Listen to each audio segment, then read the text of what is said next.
pengajuan KPR Anda turun plafon. Kok bisa? Gimana cara penanggulangannya? Jumpa lagi dengan gue Deddy Bedol. Di video kali ini gue akan bahas tentang turun plafon. Dan di video kali ini gue ditemani oleh narasumber Mas Harli dan Mas Zahid. Nah, pokoknya kita akan bahas secara keseluruhan kayaknya ya tentang turun plafon ini. Makanya pantang terus channel gue. Jangan lupa di subscribe, di like, dan di komen. Jumpa lagi dengan gue Deddy Bedol.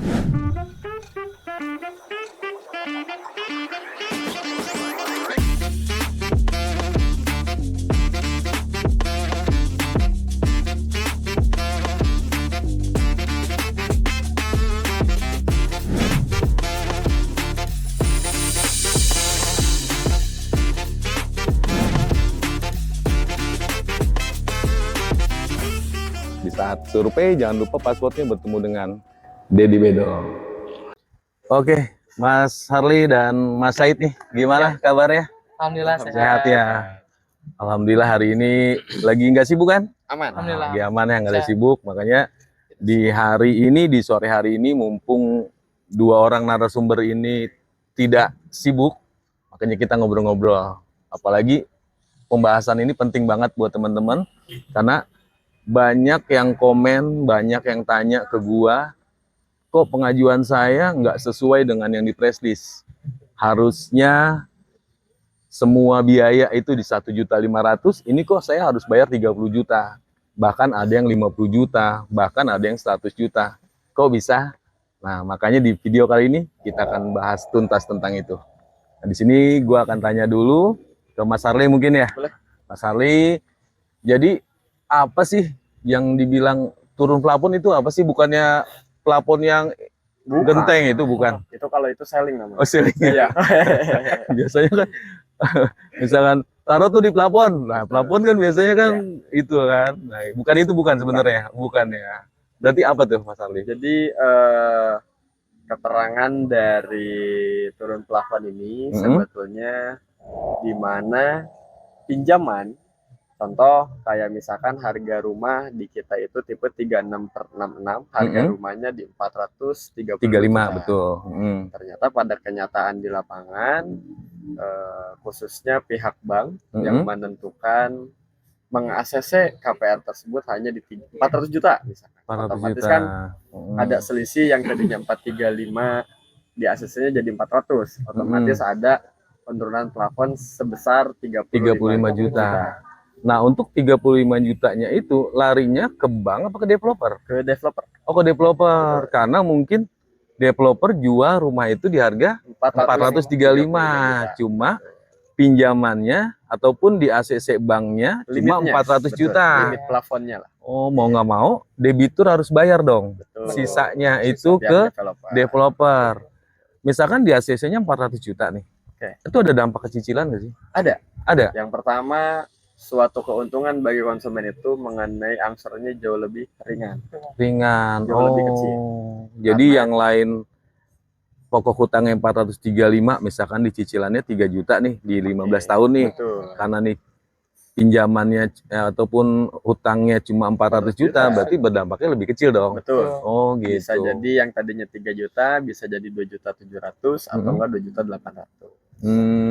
Jadi intinya turun plafon itu hasil dari pinjaman itu tidak sepenuhnya di ACC. Betul. Gitu. Jadi harusnya minjemnya 500 juta, di ACC 400 juta. Betul. Istilahnya seperti itu. Mau nggak mau, berarti kekurangannya itu berarti tanggung jawab debitur untuk bayar ke developer. Betul. Baru cash ya.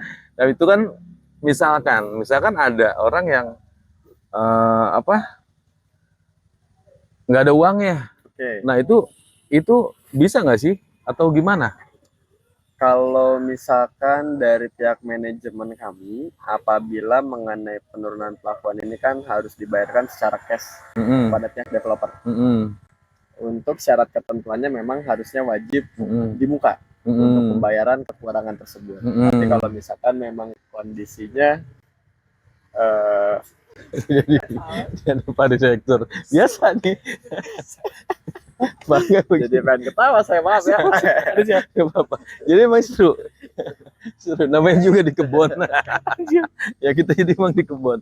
Oh jadi balik lagi ke pembahasan pertama. Jadi istilah turun plafon itu berarti pinjaman yang sebenarnya diajukan buat pembelian rumah yang harusnya misalkan di 435 juta, ternyata di ACC-nya nggak full di 435, misalkan 400 juta, mau nggak mau sisanya itu tanggung jawab debitur untuk bayar ke developer, dan pengaruhnya itu ke cicilan lebih kecil gitu. Jadi apalagi untuk yang komersil seperti ini, saran gue sih memang dari video-video gue sebelumnya, kalau bisa mah rumah komersil mah DP-nya jangan 0%.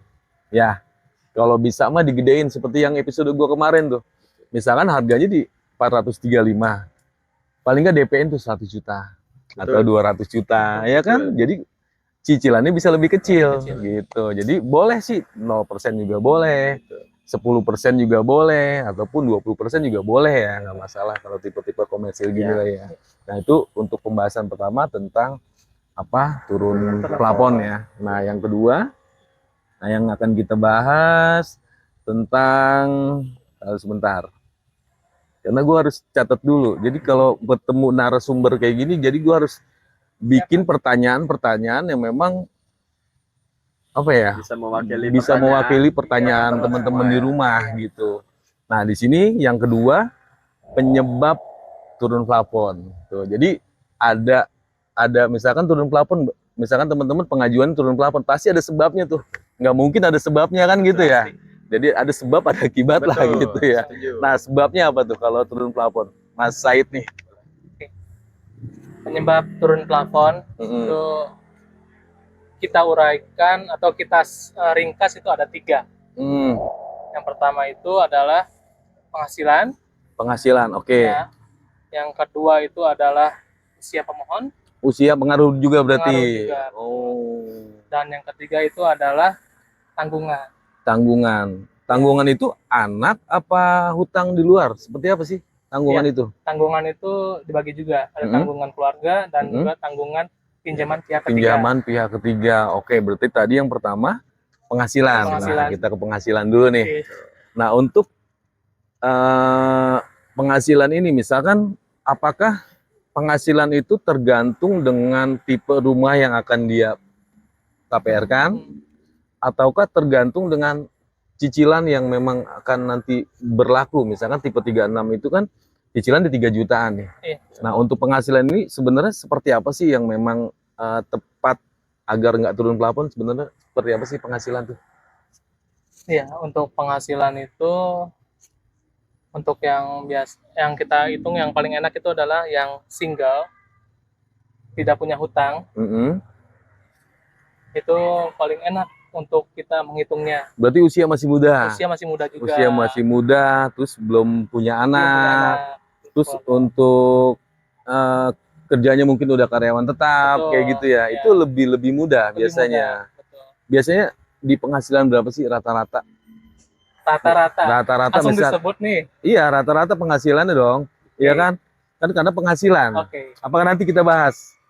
Gimana? Sekarang aja lah. Langsung bahas aja. Iya, karena kita bahas penghasilan. Gimana, Le? Ada sedikit masukan ya. Boleh. Kalau misalkan untuk hitung-hitungan mengenai subsidi kan ada batas ketentuan mengenai penghasilan. Contohnya kayak misalkan pengajuannya single, ada batas maksimum yang dimana income-nya maksimal adalah 7 juta. Kalau yang single. Oke. Terus yang keduanya apabila sudah menikah maksimalnya adalah di 8 juta. Oke, itu yang subsidi ya. Yang subsidi. Kemudian untuk minimalnya adalah di angka 4 juta rupiah. Untuk yang subsidi. Nah, kalau misalkan bicara untuk income yang komersil atau non subsidi, sebetulnya minimalnya itu sebesar-besarnya. Jadi nggak ada batasnya. Kalau yang subsidi kan ada batas tadi. Ada batas ketentuan. Yang single 7 juta, yang sudah menikah 8 juta. Tapi kalau untuk yang non subsidi komersil sebesar-besarnya nggak masalah. Jadi semakin besar semakin bagus dong. Betul. Kalau yang penghasilan besar nih, misalkan income-nya dia di 8 juta. Dia nggak mau subsidi. Ya pengennya yang komersil. Kenapa? Mungkin dia nggak mau ribet-ribet renovasinya mungkin. Betul. Nah, kira-kira bisa nggak sih dengan income 8 juta KPR untuk tipe komersil, bisa nggak sih? Bisa. Mm-mm. Sangat bisa dalam arti gini. Kalau misalkan memang dia income-nya 8 juta bersih ya. Mm-mm. Anggaplah take home pay-nya 8 juta. Mm. Kemudian kondisi 8 juta ini dia posisinya statusnya masih lajang, belum Mm-mm. menikah, dan yang keduanya itu dia tidak memiliki piutang pihak ketiga. Oke. Kemudian secara gambaran dari income 8 juta ini yang diakui sama pihak sama pihak bank itu, kalau seandainya dia fixed income, Mm-mm. hanya diakuinya 60% Dari dari 8 juta. take home pay-nya itu. Betul. Oh, take home pay 8 juta. Misalkan gaji 8 juta, kalau 60% berarti yang diakui sama bank cuma 6 juta dong. 60%. 60%. Enggak 8 juta, 4 juta 800. Betul. Oke, ya gue pikir 10 juta. Iya. Kalau 10 juta ya 6 juta. Kurang lebih yang diakuinya itu di 4.800.000. 4 juta 800. Setelah kita sudah tahu income yang dia diakuinya itu 4.800.000, Mm-hmm. sekarang kita tinggal melihat tipe berapa yang akan diambil. Contohnya kayak misalkan tipe 36/66 itu angsuran per bulannya kalau misalkan yang tenor 15 tahun, estimasi angsurannya di 2.800.000. Berarti dari 4.800.000 dikurangin 2.800.000 masih menyisakan kurang lebih 2.200.000. Nah, berarti seharusnya dengan Ya, rubuh yang. Dengan apa? dengan income 8 juta, single, tidak memiliki hutang, bisa pengajuan atau bisa dinyatakan ACC. Cuma bisa di ACC kalau memang gaji dia 8 juta, bisa di ACC dengan dia masih single. Betul. Dan Nah, tidak terus ada- misalkan gini, income dia 8 juta. Dia usianya sudah 45. Oke. Anaknya 2. Oke. Itu gimana? Biasanya yang case-nya atau kondisinya seperti itu yang agak rentan dengan terjadinya penurunan plafon Ataupun reject mungkin ya. ataupun reject. ya. Karena syarat ketentuannya KPR khususnya untuk yang non subsidi itu maksimalnya di usia 50 tahun. Maksimalnya Di usia 50 tahun. Hmm. Sehingga kalau misalkan saat pengajuan KPR-nya di usia 42 tahun, otomatis masa produktifnya itu hanya menyisakan 8 tahun. 8 tahun. Karena secara ketentuan maksimal batas usianya di 50 tahun. 50 tahun. Tapi dampaknya nanti akan ke tenor. Tenor, masa tenor. angsuran. Masa angsurannya hanya mungkin dapatnya di 8 tahun. 8 tahun itu misalkan yang 15 tahunnya 3 jutaan, Betul. gimana dengan yang 10 tahun? Berarti kalau 10 tahun bisa 5 jutaan tuh. Betul. Nah, dengan cicilan 5 jutaan, penghasilan 8 juta, ya udah pasti Betul. reject kalau nggak turun plafon. Nah, jadi itu untuk yang penghasilan 8 juta dengan usia 45, gua rasa jangan deh. Kurang. Ya, Ya. kurang deh.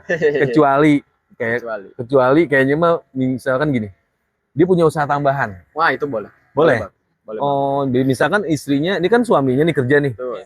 Istrinya, dia kerja juga. Nggak kerja lah, usaha lah. Iya.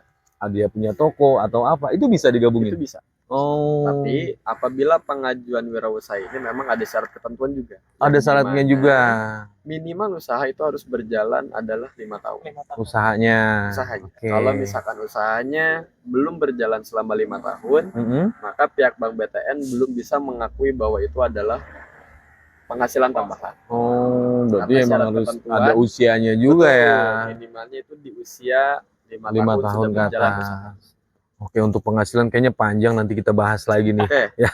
Ya. Jadi ada 3 tadi penyebab turun plafon. Yang pertama Betul. penghasilan. Penghasilan. Yang kedua tadi apa Mas Said? Usia juga Betul. pengaruh juga ya. Jadi teman-teman yang mau KPR itu lihat dulu KTP-nya tuh. Buka Betul. dulu dompetnya, lihat Kelahiran KTP-nya, berapa? kelahiran tahun berapa. Kadang-kadang ada di dompet lupa, dia usianya udah 50 gitu. Rasanya masih 17 Iya, tahun Mas. ya. Karena nggak punya dibuka-buka tuh KTP-nya. Rasanya udah apa tadi? 17 tahun, padahal udah 50 tahun. Makanya buka KTP dulu, buka dompet dulu, lihat usianya berapa. Nah, misalkan usianya masih di bawah 30, ya segera aja. Iya kan, karena usia ngaruh banget. Karena udah lebih dari 50 itu udah nggak bisa KPR. Bener nggak sih? Betul. Iya, jadi mumpung usia masih di bawah 50, ada kesempatan tuh. Ya, tapi itu resikonya, mumpung masih muda, ya bisa gampang di ACC-nya. Betul. Semakin tua usia juga bisa di ACC, cuma Ada nanti resikonya lebih tinggi. Nah, itu untuk usia. Terus yang ketiga tadi tanggungan ya. Tanggungan. Nah, tanggungan itu yang masuk kategori tanggungan itu apaan aja sih? Tanggungan Silakan, tuh. Mas Said. Iya, Mas Said. Oke, yang masuk tanggungan itu Mm-mm. adalah ya contohnya adalah pinjaman pihak ketiga. Pinjaman pihak ketiga. Berarti Iya. dia punya hutang di Punya luar. hutang. Pas lagi pengajuan KPR, dia masih punya pinjaman Masih di pinjaman luar. di luar. Oh, itu pengaruh. Pengaruh, sangat pengaruh. Mm-mm. Seperti itu. Terus selain itu apa lagi tanggungan itu? Tanggungan keluarga. Keluarga. Oke, berarti ada dua nih. Iya. Kita bahas pertama dari tanggungan pihak ketiga. Tanggungan pihak. Nah, ini nyambung sama yang tadi tuh. Betul. Ya, tanggungan pihak ketiga. Kalau di komersil itu ada batas maksimal nggak sih? Misalkan gue punya hutangnya 2 juta. Kalau disubsidi kan ada batas hutang ya, hutang. batas hutang. Tapi kalau komersil misalkan gue punya hutang 5 juta sebulan atau 10 juta sebulan atau mungkin ada yang 50 juta sebulan. Kira-kira bisa nggak sih sebenarnya? Oke. Seperti yang tadi Mas Harley sudah sampaikan, Mm-mm, untuk yang single mm-mm, penghasilan 8 juta tadi Mas ya. mm-mm. Jika ada tunggakan, tanggungan Tanggungan, mm-mm. pinjaman pihak ketiga, itu juga akan mempengaruhi ke Pengaruhi. sebutan orang banknya itu adalah RPC. RPC, misalkan, tapi kan gini, gue punya hutang 10 juta, Ah, cuma penghasilan gue 100 juta, oh ya, bisa nggak sih? bisa. Bisa ya, Bisa. berarti nggak ada maksimal gue punya hutang berapa dong, Betul, selama sebetulnya. memang penghasilan gue cukup dong, Betul. kan gitu ya. Oh, jadi kan kalau subsidi mah kan ada batas maksimal batasnya. gaji. Iya. Nah, misalkan dia tanggungan yang tadi masuk lagi ke tadi. Dia hutangnya penghasilannya 30 juta. Penghasilan 30 juta, dia punya hutang 5 juta di luar. Itu ngaruh nggak sih? Berpengaruh. Berpengaruh. Mm-mm. Jadi gini, agar kita bisa mengetahui pengajuan kita ini bisa di ACC atau tidak, sebetulnya ada sedikit tips and trick sebetulnya. Oh, ada. Ada. Iya dong, bongkar di sini karena emang yang dibutuhkan. Ini yang mahal nih. Jadi gini, khusus untuk yang pengajuannya fixed income, dari take home pay yang diakuinya hanya 60%. 60%. Balik lagi ke bahasa yang tadi. Oh, oke. Jadi kalau misalkan anggaplah take home pay-nya 30 juta dikalikan 60%, berarti ketemunya di angka sebentar. Tuh kayaknya kurang nih kalau matematika. Sorry ya. Iya, untungnya bawa kalkulator. Jadi mesti real kita Iya. bahasnya, jangan mengada-ngada kan Betul. gitu ya. 30 juta dikali 60% itu anggaplah di 18 juta. 18 juta. Ini untuk yang usaha nih ya. Untuk yang Nah, fixed income. Fixed Oh, fixed income. income. Oh, fixed income. Oke, Income. oke. Berarti 60%. 60%. Ah. Sisanya itu kan setelah dikalikan dari 30 juta ketemunya di 18 juta. Itu yang diakui Yang diakuinya. oleh pihak bank. Oleh pihak bank. Kemudian dikurangin yang namanya pihak ketiga. Pihak ketiga hutang di luar. Hutang di luar. 5 juta misalkan. 5 juta. Berarti dikurangin tuh. Dikurangin dari 18 juta. Otomatis menyisakannya 13 13 juta.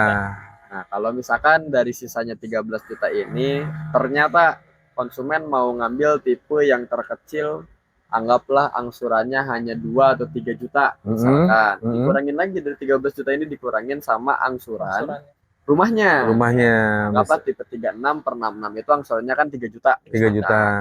Kita kurangin lagi sisa 3 10 jutaan. Sisa 10 juta. Nah, dari sisa 10 juta ini sebetulnya secara analogika itu pasti yang namanya dibutuhkan untuk biaya hidup. Iya, Dalam betul. satu bulan. Ya. Kalau misalkan memang kondisinya masih single, otomatis kan nggak ada tanggungan.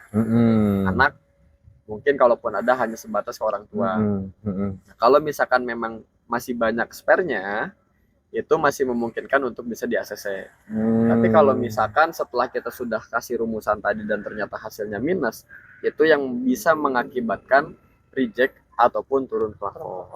Gitu. Itu untuk Jadi yang kalau misalkan untuk yang fixed income, RPC-nya itu hanya diakui 60% dari take home pay. 60%. 60%. Kalau misalkan untuk yang wirausaha, itu RPC-nya dari laba bersih yang diakuinya hanya 35%. Wow, 35%. Jadi misalkan tadi fixed income tuh, gaji gua di 30 juta. Yang diakui oleh bank itu cuma 60%, berarti cuma 18 juta doang. Betul. Nah, kalau untuk yang usaha, misalkan penghasilan usaha gue misalkan di 30 juta. Ini Ya. diakui cuma 30. 35%. Berarti kurang lebih 10.500.000. 10 juta 500. Kenapa? Kok diakuinnya cuma 35%? Kan penghasilan gue 30 juta. Betul. Kalau misalkan untuk real itu sih sebetulnya kita juga nggak bisa jawab ya. Heeh. Karena memang sudah jadi syarat dan ketentuannya dari Apakah pihak gini? Kalau usaha kan mungkin ada pasang surut. Betul. Ya 30 juta mungkin di bulan ini, di bulan depan juga nggak tahu. Iya.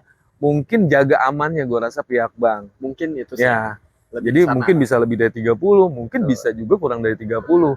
Mungkin pihak bank jaga amannya yang diakui sama dia 30, 35%. 50%. Berapa tadi kalau 30 juta? Hanya 10.500.000. 10 juta 500. Bisa nggak tuh? Kalau misalkan posisinya nggak ada hutang, Heeh. nggak ada tanggungan, Mm-mm. bisa. Masih bisa. Kalau yang nggak ada hutang, Tidak ada masih single, single. nggak ada tanggungan. Bisa. Kalau yang dia punya anak dua, Kalaupun misalkan punya anak dua tapi tidak punya hutang, bisa. masih bisa. Berarti hutang ngaruh banget di luar Hutang sana ngaruh ya. Sangat ngaruh. Sangat ngaruh ya. Jadi baiknya sih kalau saran gue sih di saat memang teman-teman ingin KPR, ya lebih baik jangan kredit apa-apa Jangan dulu kredit ya. dulu. Kalau bisa lunasin dulu ya, Betul. biar nggak ngeganggu KPR. Donasi. Itu walaupun dari segi penghasilan teman-teman, ya memang penghasilan gue 30 juta. Cuma bank itu ngakuin kan cuma 35%. Betul. Kalau yang usaha, berarti kan cuma 10 juta gitu kan. Padahal gaji gue 30 juta, 20 juta ini padahal gue nerima. Mungkin spare. Oh, jadi baiknya mendingan jangan kredit apa-apa dulu sih gitu. Itu untuk yang usaha ya. Jadi emang butuh perhitungan-perhitungan kayak gini nih yang orang-orang mungkin nggak pada tahu nih. Ya, teman-teman juga pada Ah. tahu. Ya. Jadi di sini ada perhitungan income itu yang bisa menyebabkan turun plafon itu ya tadi ngaruh banget pertama dari penghasilannya, dari usianya dan dari tanggungan. Makanya untuk lebih tahu itu ya lebih baik konsultasi dulu ke gua di sini. Ya kan? Jadi saya penghasilannya segini. Terus usia saya segini, anak saya segini. Nah, jadi lebih baik ya konsultasi dulu Konsultasi dulu. gitu. Jadi lebih baik konsultasi. Jadi kira-kira kita bisa menjawab, ini bisa nggak nih ya? Ini reject nggak nih ya? Ini turun plafon apa enggak nih ya? Jadi ya namanya cari rumah kan gitu ya. Betul. Banyak sih rumah mah, cuma ya paling nggak harus tahu juga tentang persyaratan ini. Betul. Ya gitu. Terus yang keempat nih, tip ya kan. Oke. Jadi sebelum pengajuan ataupun tip dan trik lah sekalian. Jadi sebelum pengajuan paling nggak kan kita harus ngelihat diri kita dulu, Betul. penghasilannya seperti apa. Nah, kira-kira seperti apa sih biar nggak turun plafon? Oke. Mm. Yang pertama lebih selektif di saat Mhm. kita mau pengajuan rumah. Jadi saran ya, Mm-mm. di saat ada marketing yang sedang memfollow up calon nasabah atau calon debitur, kalau misalkan menanyakan perihal pihak ketiga, saran kita lebih baik jujur. Jujur. Jadi Yang jangan pertama. bohong. Kejujuran itu perlu. Iya, bener. Sangat perlu. yang Kayak lu dibohong mulu sama gue nih. Iya. Bisa Dia aja. bilang, "It, udah makan belum?" "Belum," dia bilang. "Belum makan mulu lu," dia bilang. Padahal tadi habis makan loh. Dia bilang belum makan. Bukan itu ya. Jadi tentang jujurnya itu ya Betul. tentang mungkin ada utang di luar atau Betul. enggak. Betul. Jadi lebih terbuka baik dulu lah. terbuka Terbuka dulu. Karena itu memang sangat mempengaruhi. Betul. Karena sebelumnya sempat juga ada beberapa yang posisinya tidak terbuka di awal, sehingga di saat sudah booking dan ternyata di B checking, ternyata B checking itu kan jauh lebih detail, jauh lebih akurat, sehingga utang-utang yang ibaratnya kita mau nggak jujur pun tetap Ketahuan. akhirnya Ketahuan. Nah, Memang ada sih yang yang nggak jujur. Ada juga yang jujur, benar. betul. Jadi pernah sih gue punya konsumen juga bilang, "Pak, untuk saat ini masih ada hutang nggak yang di luar?" "Nggak ada," dia Betul. bilang gitu. Terus dari mbaknya ada nggak kira-kira hutang di luar? Nggak ada, Betul. gitu. Ternyata dia booking nih. Kalau menurut gue memang tidak ada hutang dengan perhitungan yang tadi udah gue hitung-hitung, ternyata ini mah bisa kok, masuk Ya. kok gitu. Akhirnya booking, masuklah berkas, Iya. gitu. Baru masuk berkas ternyata reject BI checking. Ternyata dia ada cicilan yang memang tidak dibayarkan. Nah, akhirnya kenapa? Kok nggak mau jujur waktu itu? Gua kasih tahu dong, Pak, ini ada reject Pak tentang BI checkingnya. Ini ada call 5. Iya, Pak Dedi, waktu itu saya pengen ngomong. Cuma saya takut ketahuan istri saya. Gitu. Cuma saya takut ketahuan istri saya gitu. Jadi ya memang selain jujur sama gua, berarti mereka juga, apalagi yang sudah menikah nih, mereka memang harus jujur sama pasangannya juga. Karena pasangan pasti marah juga dong, karena dia pinjam uang, cuma uangnya kemana? Gitu kan. Tapi kan kalau saya itu dapur internalnya orang lah. Jadi Betul. dia takut gitu mau bilang cuma uangnya mungkin udah habis, malah nggak dibayarkan kan gitu. Nah jadi daripada dia terbuka waktu itu di depan meja depan gua, yang ada jadi berantem. Tetap akhirnya ya di reject juga. Ya cuma untungnya pas gua ngasih taunya ke lakinya, ke pasangannya, ke suaminya lah. Coba kalau gua ngasih tahu ke istrinya, perang bro, perang. Perang. Ya, makanya itulah jujur dari segi misalkan ada hutang atau enggak, income-nya memang dia income-nya berapa, terusnya memang anaknya berapa. Jadi ceritakan aja. Jadi kita bisa analis, oh kira-kira bisa nggak ya, kan gitu ya. Itu untuk tipnya tuh. Tipsnya. Terus apa lagi Leh untuk tipnya? Terus mengenai tips ya mungkin hanya satu aja ya tadi mengenai keterbukaan perihal pihak ketiga atau tanggungan.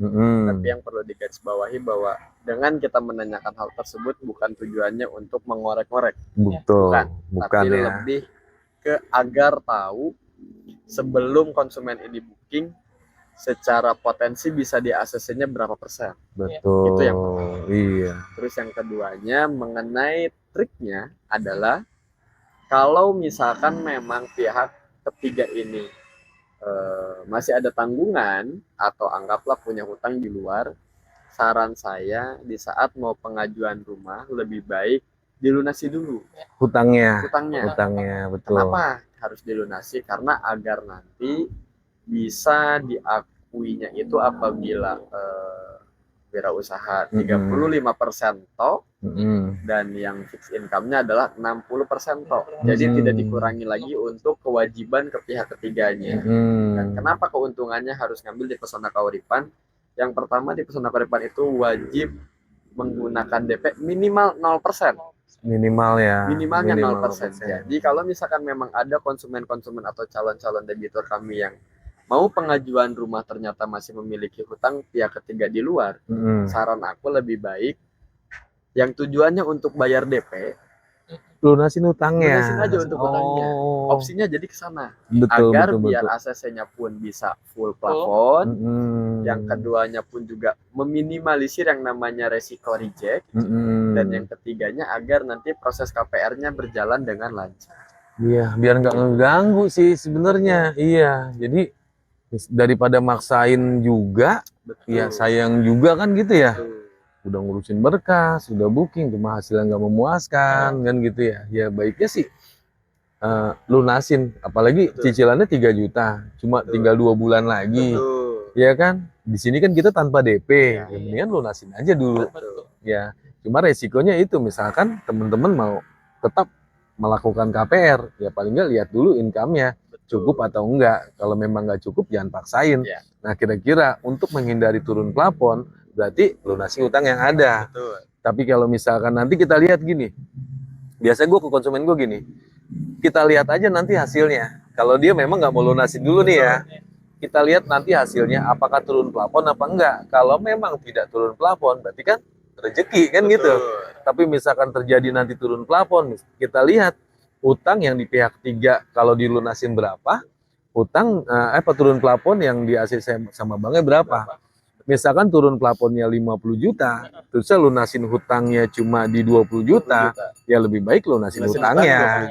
Gitu. Misalkan setelah lunasin hutangnya, ini udah dilunasin semuanya, berarti minta surat pelunasannya buat banding. Bener nggak sih? Nanti dilampirkan ke pihak bank. Lampirkan ke pihak bank. Jadi daripada harus yang 50 juta bayarnya, ya mendingan lunasin hutangnya yang 20 juta. Lunasin, minta surat pelunasannya buat banding ke bank. Nanti kita dianalisis lagi sama pihak bank. Nah, itu jadi memungkinkan yang harusnya turun 50 juta ini menjadi Bisa jadi nggak turun full. plafon, Nggak bisa jadi turun full gitu. Jadi memang seperti itu ya, turun plafon memang perhitungan-perhitungan kayak gitu ya mesti teman-teman paham juga gitu, daripada gini, karena kalau dipaksain nih, income dia nggak kayak tadi bilang 8, ya mungkin dari bank sih bisa-bisa aja Bisa kan gitu, cuma ini kan rumah ini kan lama Betul. ya, Jangka panjang. jangka panjang, daripada di tengah jalan teman-teman bisa bayar rumah cuma nggak bisa buat makan kan gitu ya, Iya. nggak bisa nyekolahin anak-anak, Betul. karena Bang Yu kan pasti punya tim Punya analis, perhitungan. Betul. tim analis yang bisa menilai nih kira-kira cocoknya hutang dia berapa nih kan gitu, selain memang Berdasarkan biaya dengan hidup, kemampuannya. kemampuan, bener. Jadi kalau pihak bank sebenarnya bisa-bisa aja, cuma itu daripada nanti malah punya rumah malah menyengsarakan yang lainnya. Iya. Jadi balik lagi, kalau rumah itu yang pasti itu cari yang memang sesuai dengan penghasilan gitu. Jadi Betul. jangan paksakan pengen yang rumah yang bagus lah. Pengen yang tipe 120, kita juga ada nih tipe 120 nih kayak gini nih. Ada. Tuh tipe 120 ini harganya di 1,5 1,5 M. 1,5 M. Betul. Cicilan terkecilnya aja di 7.500.000. Betul. Gaji teman-teman 15 juta, pengen yang tipe 120 ya. Gua rasa jangan maksain. Betul. Ya kan? Ya, bener gak sih? Iya, tapi kan gini, Menyesuaikan Mbak. kebutuhan aja. Kalau misalkan Sama-sama yang merasa. posisinya baru menikah dan baru punya anak satu, tipe 36, 66, 66 udah cukup ya gitu. Misalkan nanti mau pengen yang tipe yang lebih besarnya ya tinggal lihat nanti kalau memang dari pekerjaannya dia lebih Sudah bagus settle, lagi, iya. mau beli rumah lagi, boleh. kan nggak masalah kalau komersil ya. Gitu, apalagi cicilan rumah pertama, rasain aja dulu. Betul. Yang kecil-kecil aja dulu kan gitu ya. Karena yang dikedepankan sama mereka, gue pengen rumah yang bagus. Gue pengen dilihat teman-teman gue, gue beli rumah nih yang paling keren nih kan gitu ya. Cuma pembayaran bulanannya Lumayan. nunggak mulu, ya kan? Ya ngapain nih, ngapain juga gitu. Jadi ya baiknya jangan sesuai keinginan dulu deh. Yang bagusnya itu sesuai dengan kemampuan gitu. Jadi mau yang tipe yang subsidi dulu nggak masalah, atau mau tipe yang di kita yang komersil tipe 36/66 juga cicilannya nggak terlalu besar juga gitu, dan memang lokasinya juga bagus juga ya. Sangat strategis. Sangat Betul. Jadi itulah, jadi jangan paksakan memang sesuai keinginan. Ya keinginan sih kita siapa sih yang nggak pengen, Betul. ya kan? Tapi kemampuan kita segitu ya jangan lah. Nah terus untuk yang terakhir nih, kadang kan yang nonton ini juga bukan cuma rumah, ada yang belum punya rumah sama sekali, yang memang belum ngerti KPR sama sekali, ada juga yang memang sudah punya rumah, udah KPR di rumah pertama. Nah terus dia bisa nggak sih, misalkan mau rumah kedua, mau rumah ketiga, kira-kira mau rumah kedua ketiga itu ada perhitungan nggak sih dari DP-nya gitu-gitu, ada nggak sih? Ada. Hmm? Jadi gini, kalau secara syarat ketentuan mengenai uang muka itu, apabila pengajuan fasilitas kredit pertama minimal DP-nya adalah 10%. Wah, Rijal. Rumah pertama itu berapa? Rumah pertama fasilitas kredit 10%. Rumah pertama? Ya. Nggak bisa 0%? Bisa. Oh bisa. Jadi gini, kalau jadi kalau misalkan untuk yang fasilitas kredit 1 itu bisa 0%. 0%. Nah, kalau misalkan untuk yang fasilitas kredit kedua itu minimalnya 5%. Rumah kedua. Dan yang rumah ketiganya, fasilitas kredit ketiga itu minimalnya di 10%. Rumah keempat? Rumah keempat di 15%. Kayak lu kemarin ngambil rumah keempat ya? Betul. Iya, dia kan satu banyak. udah, rumahnya banyak. Karena rumah keempat tuh. Sentul ada, di Bogor ada. Di sini punya 2 dia. Punya 2 kan tuh. Luar biasa. Rumah keempat. Ya, jadi nggak masalah mau rumah mau banyak gitu ya. Selama income-nya masuk. Selama income-nya masuk, bener. Iya, jadi nggak masalah karena ya rumah itu selain buat tempat tinggal, bisa menjadi aset, bisa diperjualbelikan lagi, ya kan, bisa diwariskan, gitu. Jadi yang menurut gua investasi yang paling keren, paling untung ya rumah, gitu. Makanya di saat memang teman-teman mencari rumah, paling nggak lihat seperti apa lokasinya, yang utama. terus track record dari developernya. Selain lokasi juga harganya kan gitu kan, ada loh harga yang 36/66 bisa 1 miliar ada di kita 435. Jadi kalau rumah mah tergantung dari lokasi gitu. Jadi bisa tuh, jadi teman-teman misalkan yang udah punya rumah kemarin ternyata sudah lunas ataupun masih berjalan cuma income-nya mungkin hari ini lebih besar, oh mau rumah kedua gitu, ataupun mau ngambil rumah ketiga ataupun ngambil rumah keempat, ya nggak masalah. Tadi kalau untuk rumah pertama bisa di 0%, rumah kedua bisa di minimal 5%, rumah ketiga di 10%, dan rumah selanjutnya ya nggak bisa 0% lagi ya, pokoknya ngikutin ya. Dipastikan intinya harus kena DP aja. Kena DP ya. Malah baiknya enakan DP sih kalau menurut gua. Karena biar angsuran juga jauh lebih Iya, mengurangi. Iya. Nggak terlalu berat juga. Nah, yang terakhir nih kayaknya nih ya, karena udah banyak banget. Udah hampir berapa menit ya? 35 menit nih. Mantap. Nah, ini kan selain lu juga udah KPR juga kan, lu sendiri juga udah, apalagi lu sekarang ngurusin memang yang orang-orang yang lagi mau KPR nih. Betul. Biasanya ada nggak sih kendala-kendala yang memang menurut lu nih, oh ini mah bisa dibantu, oh ini mah sudah berat, ada nggak sih kayak gitu, kendala-kendala kayak gitu? Jadi gini, banyak kasusnya itu lebih ke kolektibilitas. Kolektibilitas itu yang penting dalam pengajuan KPR. Contoh, saya dulu misalkan ada salah satu nasabah yang pernah ada riwayat kolektibilitas 5 atau Ko 5. Itu yang agak berat Ya. Meskipun posisinya sudah lunas.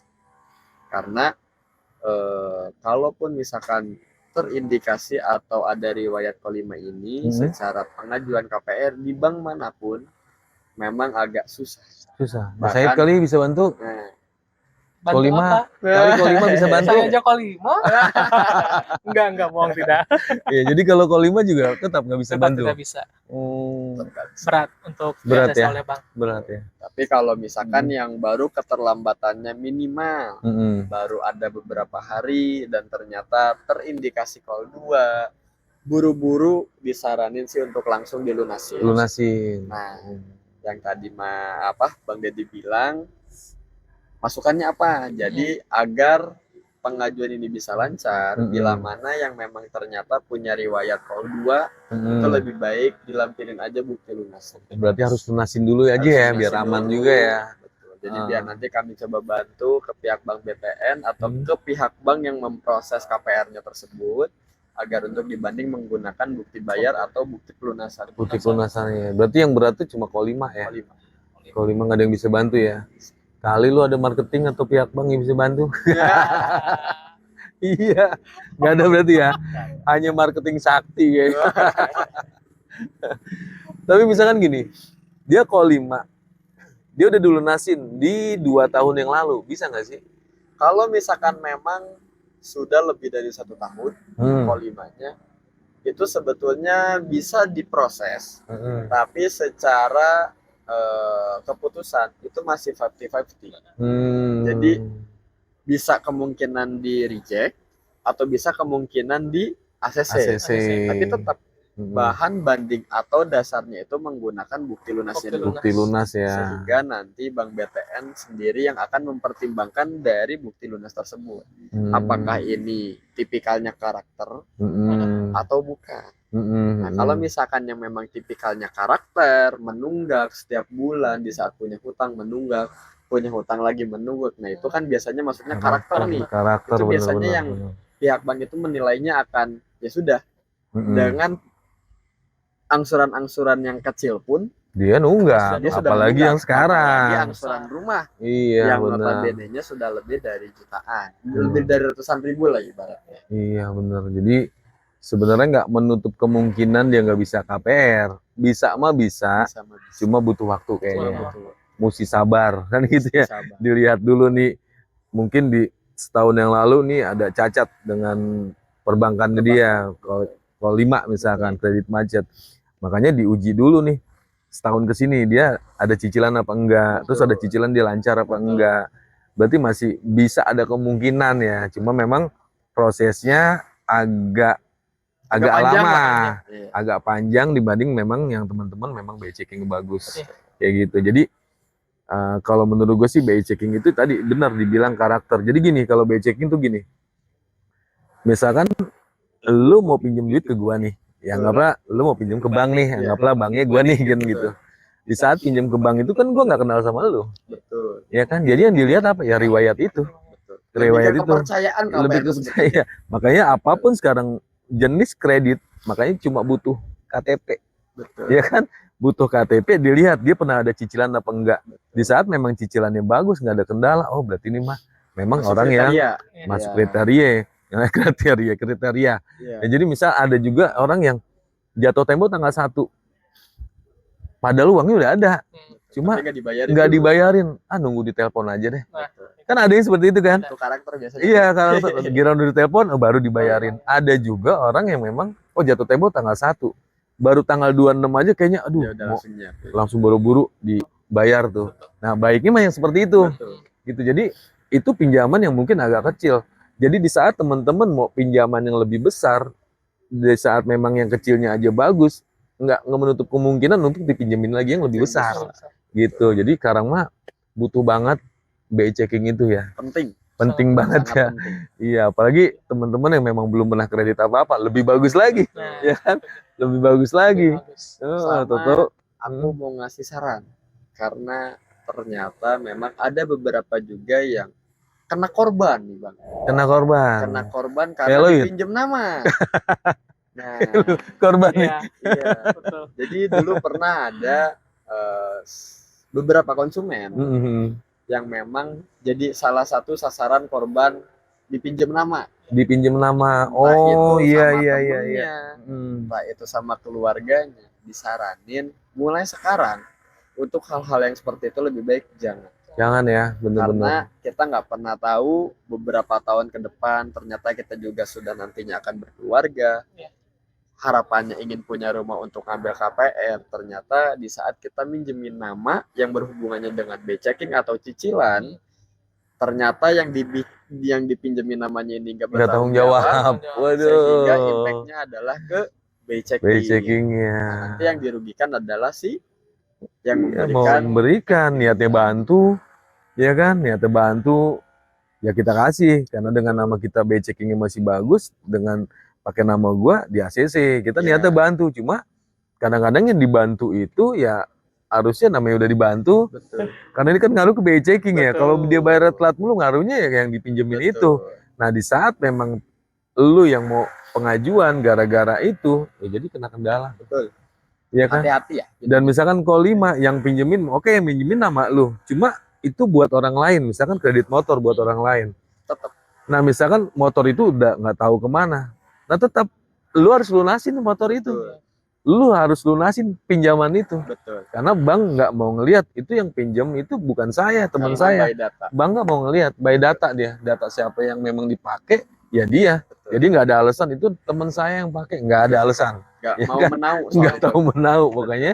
Jadi untuk teman-teman yang dipinjemin namanya untuk kredit, ya kalau bisa mah jangan. Jangan. Ya mungkin di kedepannya teman-teman pengen kredit, jadi gara-gara dipinjemin namanya jadi susah. Untuk teman-teman yang memang mau dipinjemin ya lihat-lihat orang juga sih sebenarnya. Betul. Tapi kalau menurut gue mah jangan ya, jangan deh, jangan. Karena ya kadang-kadang ya itu nggak tanggung jawabnya. Betul. Itu tuh yang aduh sakit tuh beneran. Ya kita ngerasain juga sakit gara-gara cuma 20.000, Nah, itu dia. gara-gara 100.000 dia nggak Karena tahu. uang kecil. Akhirnya berdampaknya ya itu tadi nggak bisa ngambil rumah. Bener. Pengajuan yang lain pun juga kayaknya susah kalau Susah. misalkan dampaknya adalah ke kolektibilitas. Karena kalau udah masuk BI checking itu jangka panjang, Jangka panjang Betul. ya, seterusnya ya. seterusnya menempel. Menempel. Bisa kali kalau ganti nick gitu. Ya. Jangan sebut. Jangan. Iya, kadang-kadang kan ada orang ngegampangin gitu. Iya. Ya gimana cara bersih? Ya lu ganti nick, ya kan berubah kan gitu. Tidak Tapi boleh. bisa nggak ganti nick? Ya nggak bisa karena kan Tidak udah bisa. online. Udah online. Nggak bisa karena udah dukcapil udah semuanya. Bahkan Kalau kan dulu sekarang sih KTP juga mungkin. udah seumur hidup bang. Iya KTP seumur seumur hidup hidup. gitu. narasumber hidup, nik kita satu, KTP kita satu, niknya udah itu aja. Ya kalau mungkin memang misalkan dia maksain, ya gantiin nik. Emang lu mau ganti nik? Sekalian ganti apa tuh? Berarti ganti nik, emang yang orang-orang mungkin ada kali yang udah meninggal ganti nik. Aduh, jangan sampai. Jangan. Ya makanya tuh ngaruh banget itu. Jadi untuk pengajuan itu ya kita ringkas saja nih kali ini ya. Yang bisa menjadi faktor turun plafon itu yang pertama dari penghasilan, yang kedua memang dari Dari usia, dan yang ketiga dari tanggungan tuh. Jadi itulah menjadi faktor turun plafon. Untuk lebih jelasnya ya mungkin boleh langsung kontak gua aja ya di 085673361633. Jadi sebelum memang teman-teman mau ngajuin KPR ya baiknya konsultasi dulu. Boleh telepon dulu, boleh WA dulu, ataupun boleh langsung datang ke sini. Nomornya di sini, bro. Nomornya di sini. Terus satu lagi sama Caid nih. Boleh. Ya, satu lagi dah nih ya. Boleh. Iya. Kalau lu ada nggak sih kendala-kendala kayak Ale kan tadi ada tuh tentang masalah apa tadi BI checking. Nah selain BI checking apaan aja sih kendala di saat orang pengajuan itu? Masa kerja kah? Terus ya apalah mungkin gua nggak tahu. Biasanya selain pinjaman pihak ketiga atau BI checking itu adalah biasanya sih bank susah menelpon ke konsumennya. Verifikasi. Iya. Verifikasi. Jadi Karena si konsumen juga takut kan, karena nelponnya kan pakai 021 atau 0251 gitu kan. Karena takutnya ngajuin kredit gitu. Kredit apa-apa, makanya nggak diangkat Iya, ya. Nggak diangkat gitu. Iya. Tapi kalau untuk itu sih nggak ada pengaruhnya dengan turun plafon ya. Cuma pengaruhnya lebih ke verifikasi dan verifikasi ya. Jadi teman-teman yang memang sudah masuk berkasnya dan melampirkan nomor-nomor telepon yang memang sudah dicantumkan, itu nomor telepon pemohonnya, mungkin kalau sudah menikah nomor telepon pasangannya, terus nomor telepon kontak darurat, sama nomor telepon atasannya. Jadi kalau memang berkas sudah masuk ya paling nggak dikondisikan tuh. Betul. Jangan sampai di saat verifikasi nggak diangkat, ataupun nyantumin nomor atasannya, cuma atasannya nggak tahu bahwa lu lagi pengajuan, melampirkan nomor kontak darurat, cuma saudara lu nggak tahu bahwa lu pengajuan. Di saat ditelepon, oh apa ya, kenapa ya, nggak tahu saya. Nah jangan seperti itu. Jadi paling nggak kondisikan, bilang ke atasannya, bilang ke saudaranya mungkin bahwa untuk saat ini saya sedang pengajuan KPR gitu. Jadi memang kondisikan ya. Betul. Jadi kalau mau dikupas tuntas sih benernya banyak ya, banyak banget beneran ya, banyak banget kalau untuk apalagi pinjaman begini ya. Kecuali teman-teman mau beli cash, kalau cash mah nggak ada masalah dah. Pendek ayatnya kalau pendek langsung. Iya, jadi teman-teman yang memang punya uang, yang mau beli cash nggak masalah. Jadi nggak mau ribet, saya nggak mau KPR, silahkan beli cash aja. Yang penting mah punya rumah kan gitu.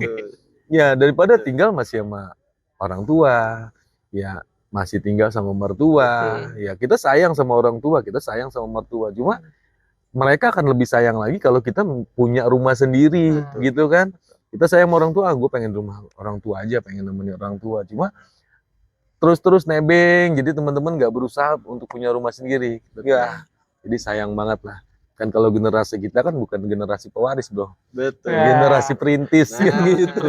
Iya, kalau zaman-zamannya bokap gua masih generasi pewaris. Karena dari nenek gua itu mungkin dia punya lahan 300 meter. Anaknya 3, dibagi 3, bagian 100 meter, 100 meter, 100 meter nih. Nah, dari bokap gua, anaknya misalkan 3 dari 100 meter. Masa dibagi 3, 30 meter, 30 meter. Ya kan, anak gua 2, mau nggak mau teman-teman harus jadi perintis. Jadi teman-teman kembangkan aset lagi, beli tanah lagi. Jadi kita mewariskan tuh. Kita diwariskan, mau nggak mau kita harus mewariskan lagi. Gitu. Jadi jangan teman-teman dapat warisan nggak bisa warisin lagi, akhirnya habis.